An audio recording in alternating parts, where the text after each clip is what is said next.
Welcome back to Split Decision here on the Sports Geek Radio Network. I'm Marty Downs, Downers89 on Twitter. Split Decision is Split DEC MMA. Give us a follow, please. We really appreciate your support. Go on Facebook, and leave a bunch of comments. You just listened to part 1 of our interview with Danny Boy Downs. We got part 2 coming up.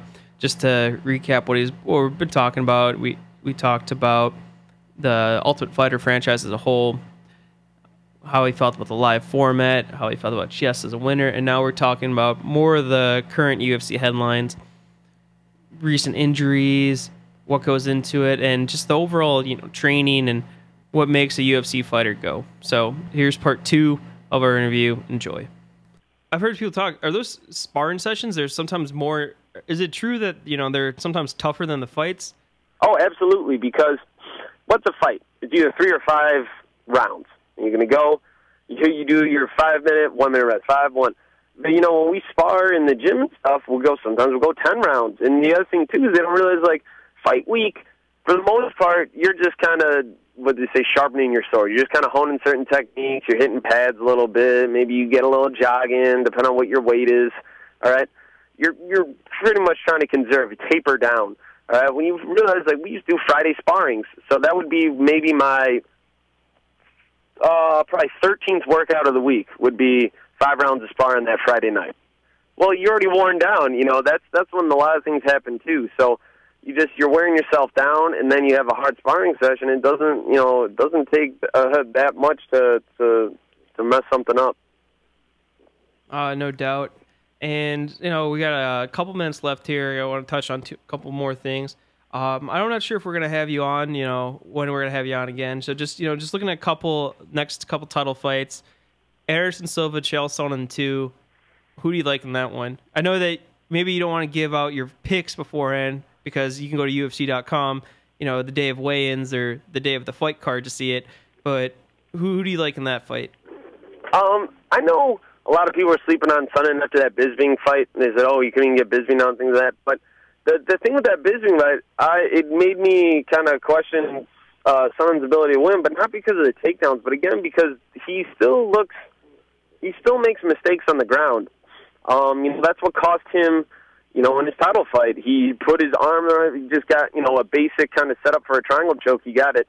I still think, I think that Silva is the better overall fighter. I mean, Sonnen will go on, I beat him for 4.5 rounds and this and da-da-da. It's like, well, yeah, you did, but you punched him 300 times and he was still okay. Even when that fight's over, it's not like Anderson Silva threw up a miracle triangle and he looked exhausted and he was half dead. If he didn't get triangled, yeah, Sonnen would have won that decision handedly, but I bet you, Anderson Silva would have been walking out the next morning or something, maybe with a couple scrapes or something, but I don't think he'd be limping or on crutches or anything else. I just feel that Silva is stronger, he has a better striking, and he's just much more fluid, and when it gets to the ground, we saw it again, I think he can finish on his back. And then one more title fight we can preview real quick. Do you want to talk about, we can go with the lightweights, Edgar Henderson 2, or we can go with the moneymaker, Velasquez Dos Santos 2?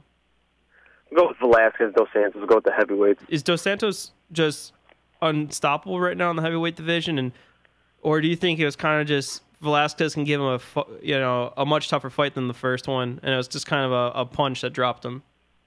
Yeah, it seems like every heavyweight champion is unstoppable. Like they said about Lesnar.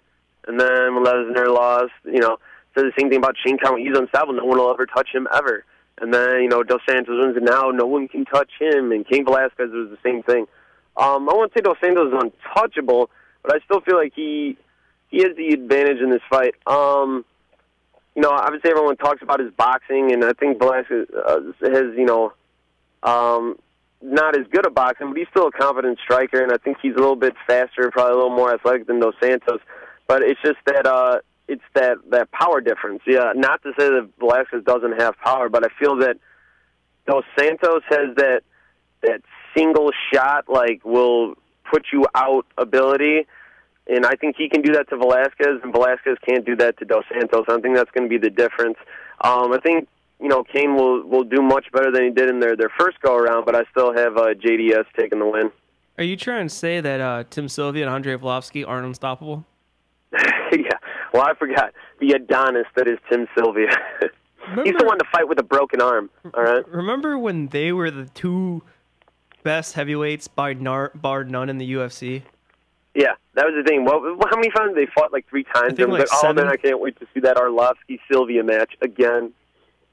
Dude, wait, from Belarus? Is that where he was from? And Belarus, yeah, the Belorussia.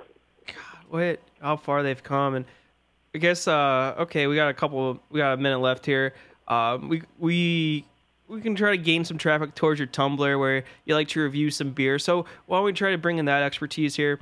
If you're watching the fights, typically, I guess you're probably not having the most gourmet beer. You might have some wings, you might have pizza there. What would you recommend to maybe the UFC fan on a budget? None of your fancy like $30 beers that I see you buy.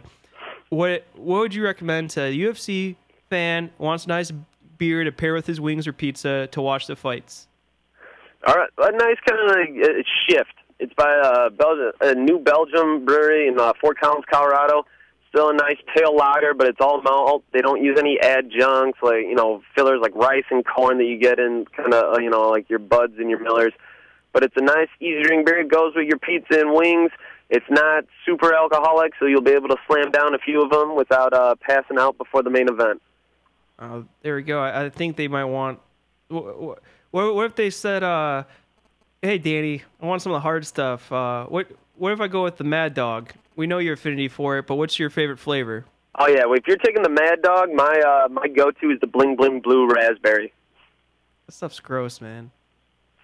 Nah, I mean you can put a little Sprite in it to cut it down. But when you mix it, hey, me and Pat Barry, heavyweight Fire UFC, man, Sparks and Mad Dog. I've witnessed it.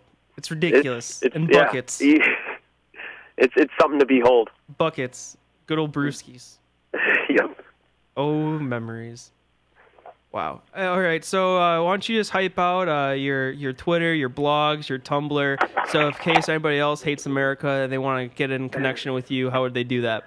Well, you can check me out in UFC Magazine. I'm also do a couple articles on UFC.com. I always do fight predictions before every event. And also you can check me out on Twitter at DannyBoyDowns and on Tumblr at downside.tumblr.com. That's where I do my beer reviews. And also I'm spoiler alert, I'm working on my latest review for that Burger King Bacon Sundae. So I mean, hey. Have you already had it?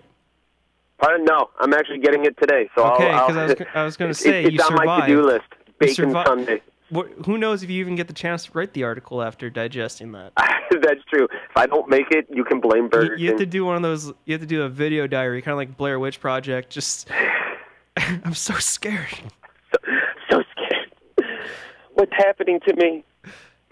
Well, once again, I'd like to thank you for joining us. I'm sure you'll be back again. Danny Boy Downs, UFC multimedia superstar. Thanks for joining us. No problem. Thanks for having me. I'm actually on my way to buy a certain best man in my wedding their groomsman gift, so wish me luck. I hope it's ridiculously expensive. Deal. Once again, that was Danny Boy Downs, everybody. Make sure to stick around. We'll be right back with the rest of Split Decision right here on the Sports Geek Radio Network.